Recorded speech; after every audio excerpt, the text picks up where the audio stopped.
just proves the superficial nature of their position and really exposes them for who they really are in putting their own selfish interests ahead of the interests of the American people. You know, Ms. Gabbard, we've been endlessly frustrated with Trump because, frankly, I think he talked the talk during the campaign. Hey, what's wrong with getting along with Russia? Hey, why do we need all this stuff? Why do we need to be in the Middle East? You know, but when it came down to walking the walk, and I think you addressed this earlier, he turned to the same losers who have been running foreign policy in Washington for decades. John Bolton, all of these guys, regime change people, Elliot Abrams, for God's sake. I mean, it's awful. I think, Dr. Paul, that the only person Trump should actually fear on the debate stage would be Tulsi Gabbard. Right. But I want to address another thing, because I think this is something you've taken an enormous amount of heat for, and I found it an absolutely presidential moment, and that's when you had the courage. You were endlessly demonized for having the courage to travel to Syria, to sit down and talk with Bashar al-Assad, to get his side of it, to speak with him, and it was suddenly was treated as if, you know, you had betrayed your country. And I'm thinking back, we both were happy when Obama met with Castro's brother, who was then running the country.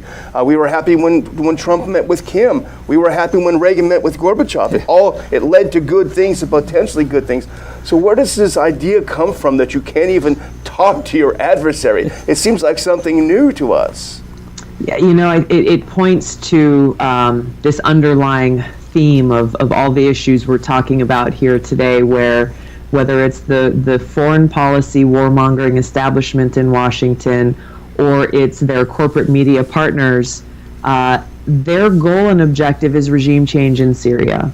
And so to see me go to Syria, to get the facts and information for myself about what was happening there, and to dare to exercise diplomacy by meeting with the president of that country completely, and then to come home and talk about it, and to share the experiences that I had, and to continue this call that I had long before going to Syria about how devastating and destructive this regime change war is for the Syrian people, and how our role in this war is actually strengthening the very terrorist group Al-Qaeda that attacked us on 9/11, coming and speaking the truth about these programs that existed within our own government to provide them both directly and indirectly with arms and funding and support, because they were the ones who would be most effective in going and toppling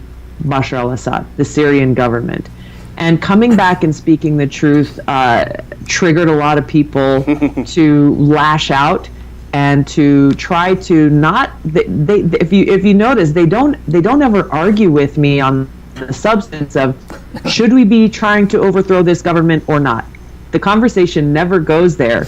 They resort to name calling, smear tactics, trying to undermine my character, my intent, my loyalty to our own country, the country that I love, which just proves the superficial nature of their position and really exposes them for who they really are in putting their own selfish interests ahead of the interests of the American people.